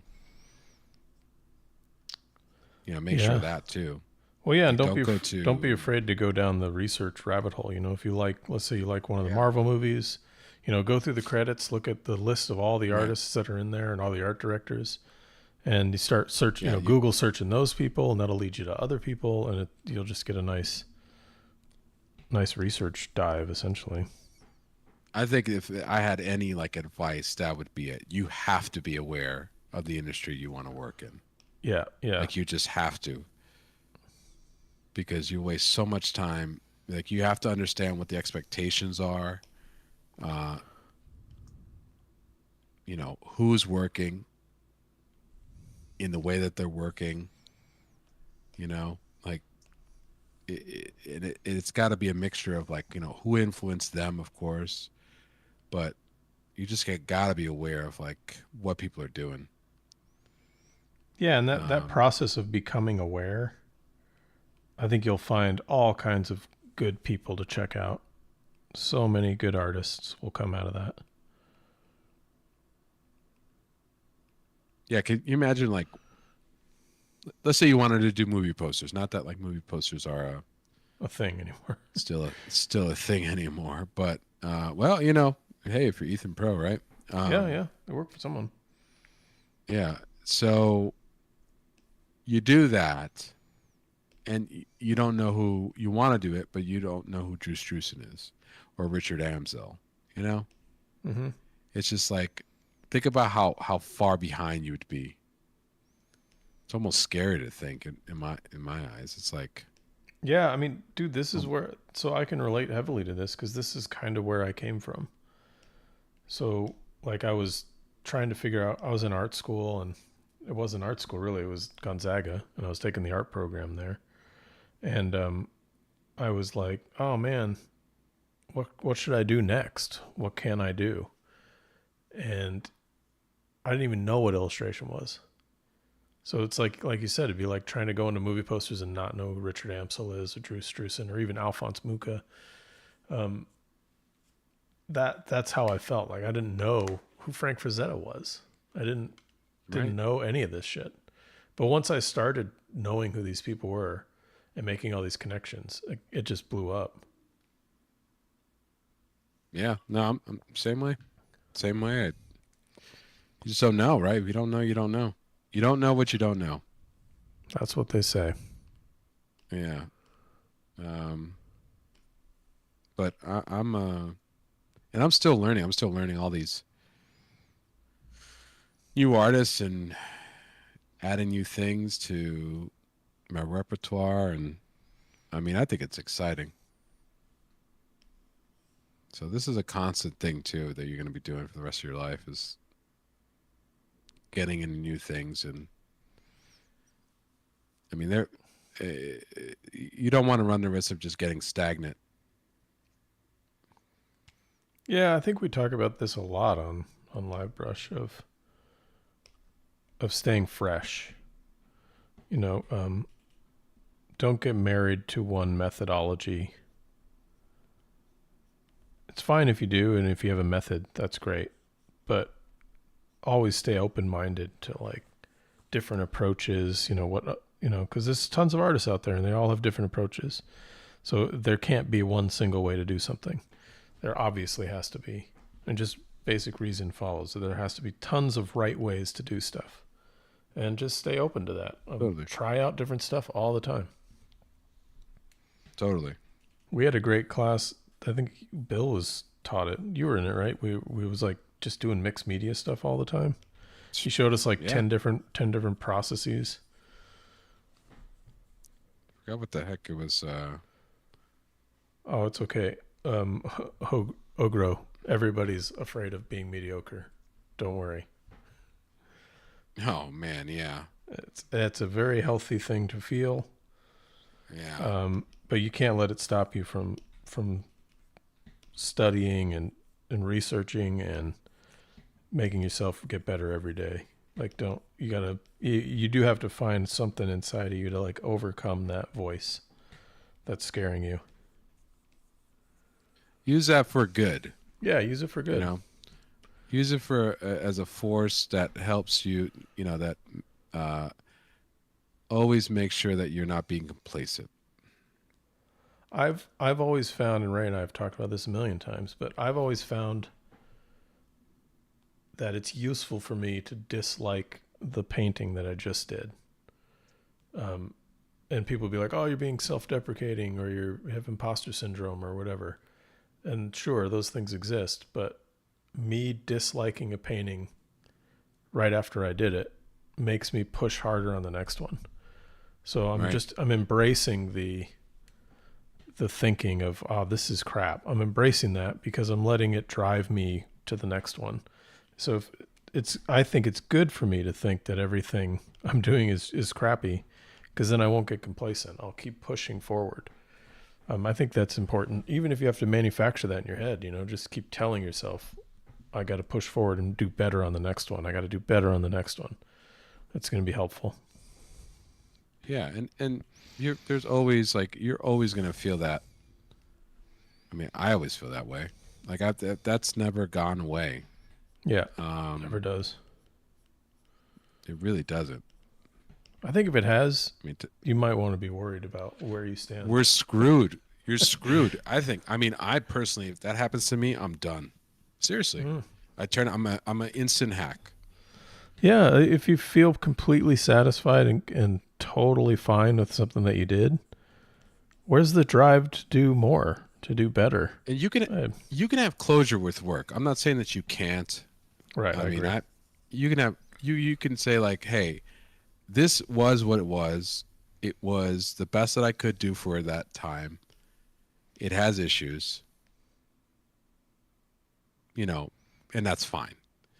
And as long, but like to think that it's like, well, no, I've done everything I wanted to. I don't see any issue with it. I think I'm the best ever. Mm-hmm. That's. I mean, I don't see how that could be a good thing for you, because there's always someone that's more skilled than you are. Yeah, And if you there's haven't always found someone it, then you're not looking. Yeah, there's always someone who's working Sorry. harder. There's always someone who's Yeah. more successful. It's Are it's you it's not crazy? about it's not about it's almost, I mean, it's not even about your own mediocrity. It's about how much you want to keep pushing yourself to make better Yeah. images. And you realize that you're also in competition with yourself. You know, at the end of the day, like a lot of it, you end up being, at least at this point in my career, I want to be the best version of myself, and I know in order to do that, I have to push really hard.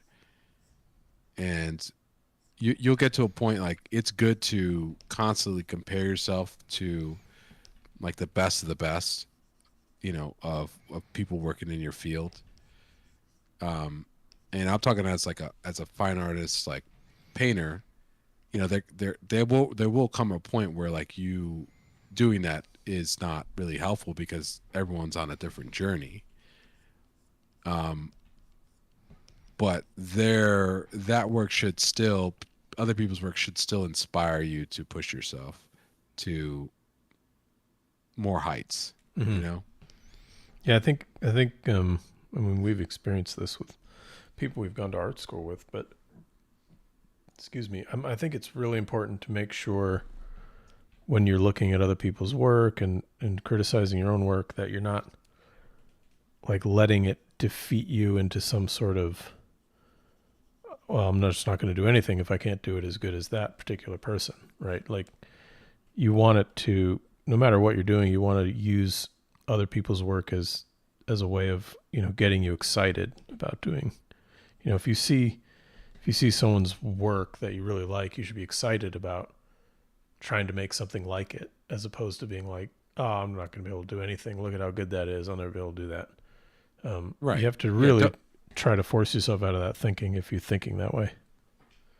Yeah. Just don't waste your time. Your time's way too valuable to be wasting it thinking like that. It's Yeah, unhealthy, yeah. and it doesn't solve anything. It You definitely know? doesn't help you get better. No, no, it doesn't.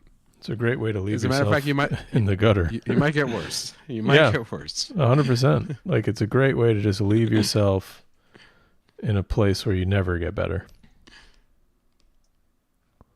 And all the best artists that I've been around, they all have the same attitude. Like they always think like, "Oh God," you know, like it's like you know. I remember I talked to. I was like, um, I was talking to. I don't know if I should say his name. Yeah, I should. I don't see. He didn't say anything, and he said it publicly in front of people. Um, I remember I met Mark Chiarello. He's one of my Hmm. favorite like comic book illustrators, but he's so freaking good. Oh my god. Um, and I was like, dude, I just I was like saying how big of a fan I was. He's like, yeah, it's like it's, and he said something like, yeah, he says the only problem I have with my work is just I suck. Something like to that extent. And I was like, dude, are you insane?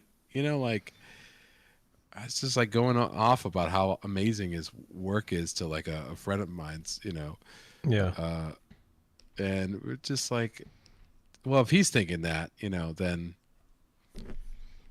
that's exactly. good. That means I that think it's it's like, useful. it's useful. It could be useful. Yeah. As long as you don't That let means it that, like well, cripple yourself into inaction, I think is the yeah, most important thing. yeah. Or you know what? Don't take our advice. Just do whatever the hell you want to do. Yeah. Either I mean, like we don't have the seriously. answers. Also, like we don't. Yeah, you're eventually gonna have to find your own answers in many ways. There's I would be. I mean, if you just all we're saying is just get good information and don't beat yourself up. You know, Yeah. because we're all just trying our best here, and you know, it's just part of the artist journey, man. I mean, There is I I don't mean, know what that's else the to say. hard part. I wouldn't say it. We had some people and some teachers in school that were like, some things just can't be taught. I don't think that's true, but I do No, think there's a certain amount of you've got to go down the road yourself. yeah, Like I because can you tell got to you have all a vested day. interest. Yeah. And I can tell you all day, like, oh, this is, you should do this or whatever. But until you reach the realization that that is the correct advice through, implementing it, that's when the realization comes. Like mark, I think like just a journey to figure out mark making is that. Like, I can't tell you how to make marks on paintings or drawings. You have to do it yourself through trial and error, essentially. Yeah, right, exactly. Yeah, you can't learn things through osmosis as much as I would love that. Like you have to experience it. Because remember, when you practice or when you do anything, you're developing your sensibilities, and the key word is developing. Like your brain you have to give your brain time and the space to rewire itself, so it can become sensitized to things that were that your favorite artists are sensitized to. Mm-hmm. Yeah, learning to see is important.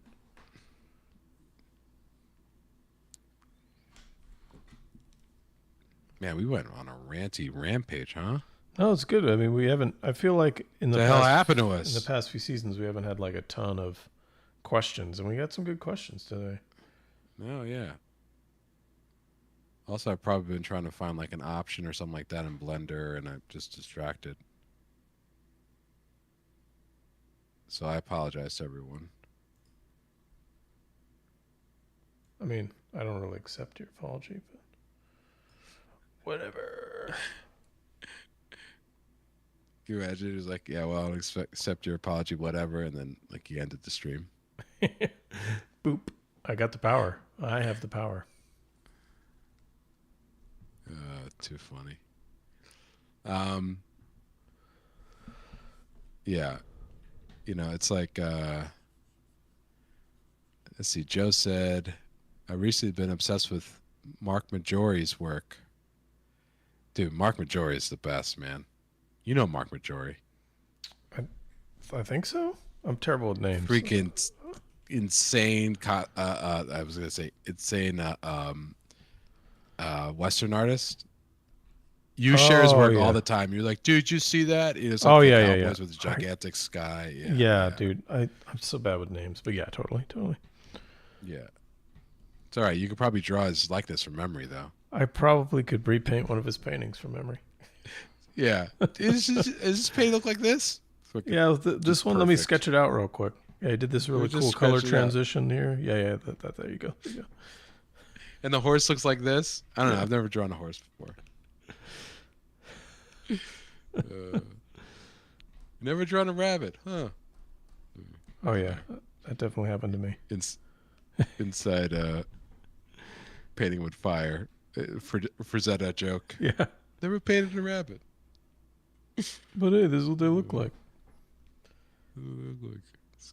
I always love his approach though, because it's like he clearly looked at a bunch of pictures of lions and tigers and stuff, but his interpretation of them is so unique. It's just him.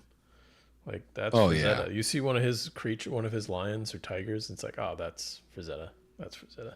Another person who could just like internalize just the information. It's just like you could tell that he could just understand how things, once he figured out how they were built, boom. Yeah. Hold on, just from the chat. Ogro. Yeah, you're doing good. Keep it up, dude. I know it's easy to get caught in a place where you feel like you're not moving forward, but keep moving forward. You got this. Yeah.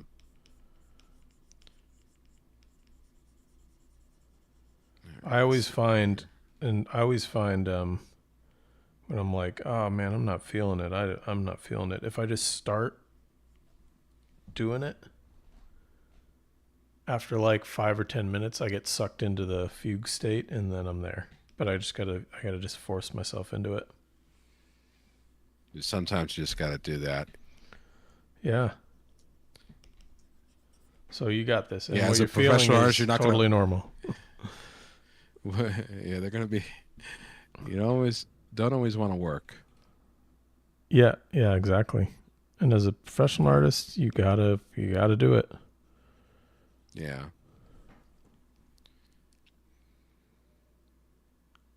but you know, yeah. Once I get started, I'm like obsessed. It's like game over for me. Yeah, It's and great. I think a lot of people, I even myself, I have to I have to constantly remind myself of the environmental factors that I need to get into that state. Like it's very easy for me to like forget that I need to make sure I don't have any distractions. I need to make sure I've got like good music playing. I need to make sure I'm comfortable. All of these things, I just got to remember to implement all those, and then I can get back into the state. But it's so easy for me to forget them. So if I have any advice, if you're trying to get into that fugue state, is just when you've gotten into it, take note of the environmental factors that helped you get there. That's good advice, dude. I never even thought about that. It happens to me a lot, man. Oh, I'll be like, oh, I don't want to do anything today, and then I can never get into the state, and then like by the end of the day, I'll be like, oh, I realized because I didn't get whatever I needed, which for me is like I need good music on, and I need a quiet, distraction-free place. Um, Right. I can actually get into that state easier if I'm doing traditional work, because there's just so many distractions on a computer. That's really true. Really true. Same thing. Mm-hmm. Same thing. Yeah, you're right. I'm usually like I get distracted looking at like ArtStation and Hundred I'm like, percent. oh, why don't I look up this tutorial? Oh, why don't I do this? Why don't I check my email again? Yep. Let me plan this out. Let me make sure I didn't. Let me stress about this thing that's not the work that I'm trying to be doing right now. Yeah, no, you're right. Shockingly, you're right. Shocking. But that being said, like just try to pay attention to that. It's very easy to never even think of that, but it's important to remember what you actually need to be creative. There's this myth of waiting for inspiration. It never arrives. Trust me. Nope. You've got to do. You can't wait for it to arrive and come to you. The old Chuck Close, right? Inspiration is for amateurs. The rest of us just get to work. Yeah, yeah. He's right. He's right. You just got to do it. I mean, I get the best sketches done when I just start. If I'm sitting there trying to visualize it in my head, just about it just about never happens. Every once in a while, but most of the time I'll never get to what I need. I got to just sit down and start fumbling with it.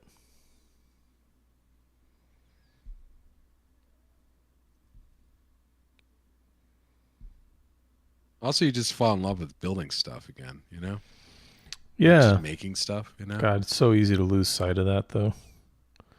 Of Yeah, like the oh, fun totally. the fun of making. Like, I don't know. Like right now, I'm like, oh, I just had to rebuild that whole thing. Like, I'm just attempting to rebuild something again. I'm like, no, but it's fun though. I really love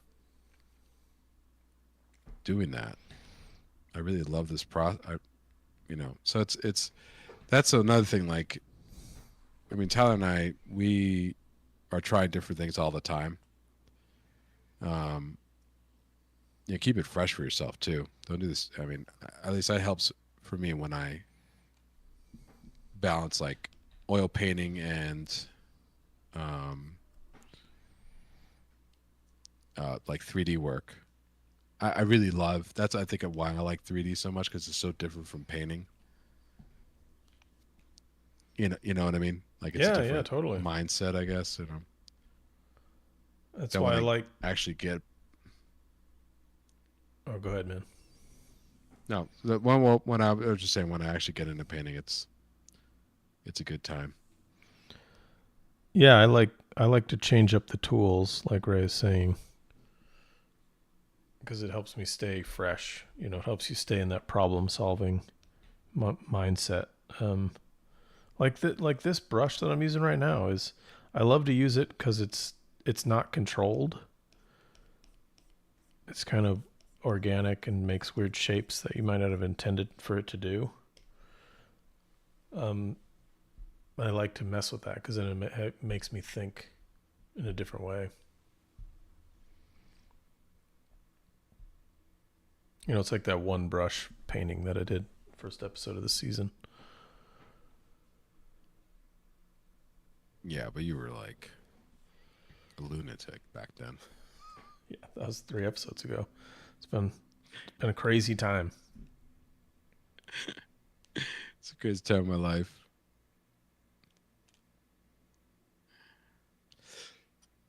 Excuse me. Oh, this is a great question because there's so many different approaches to this. Dude, we went from like not having questions for a couple of seasons, now it just good. flood. Nicola C saying, when you guys thin your paints, do you mix whatever thinning medium into each original color pile, or is it something you dip and mix along the way? Ooh. Because I have an answer for this, but you paint a lot more than I do. Oh. Excuse me. The trick is to yawn through the answer.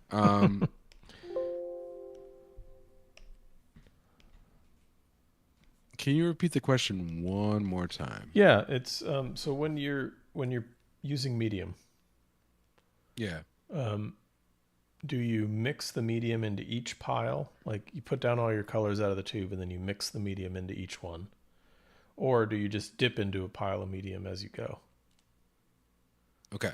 So you can. So I've done both and then another thing. And so I could talk about. We have 7 minutes left. I could talk a little bit about, pros and cons to at least what I've found.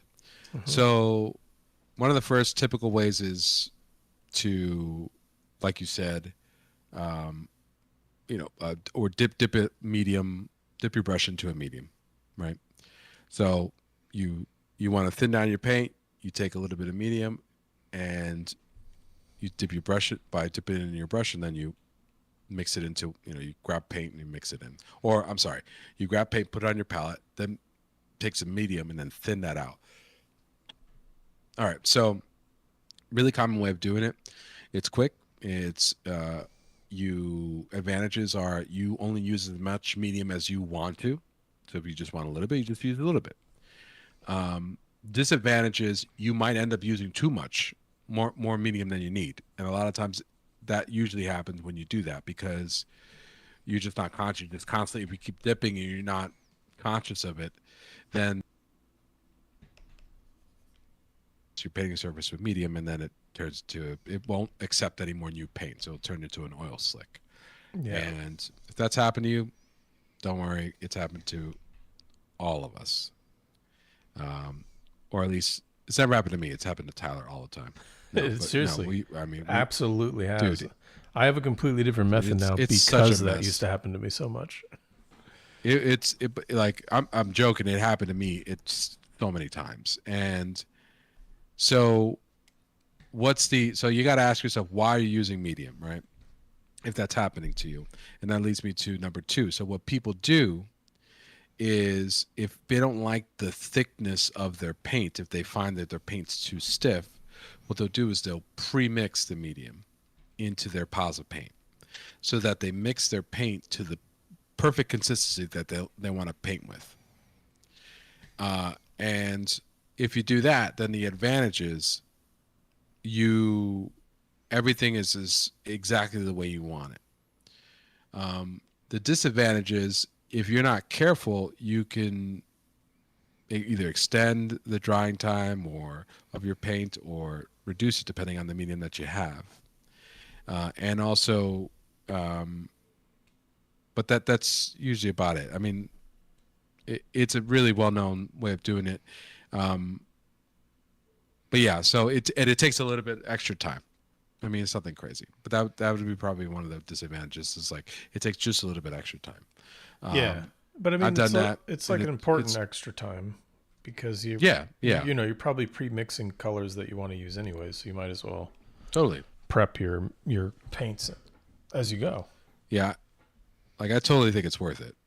Um, so the third is another way you could do it is by pre-applying medium onto your surface. So you're establishing what's called a couch, Bob Ross and a did couch this. essentially. Yes, he did.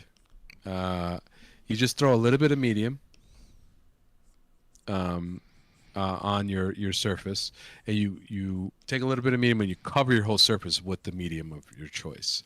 Just do it a little bit, and the advantage of doing that is that you now have, if you just use that as your only medium that you're going to use, then you have an even amount of medium across your entire painting surface.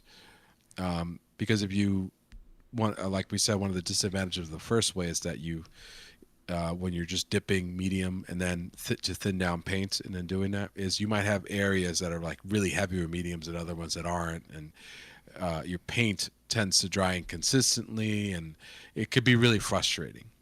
And so painting in a couch is really great, and especially when you're painting back into a painting. When you oil out a painting, if you're familiar with that, you're basically painting in a couch. Um, so, if you had to choose one, I mean, just do whatever you want. Try them all out and see what works best for you. I go back and forth between all three quite often. There used to be a time where I didn't thin down my paints at all. I pre-mixed everything so it was a perfect consistency, and I wanted my paints to dry as slow as possible. So I would, and I liked a certain type of consistency to my paint, so I would pre-mix everything, and that's how I would paint. Um, and so but yeah, so Well, I do that now. So I totally agree with everything Ray said here. This is 100% correct. Um, I I like the pre-mix version now because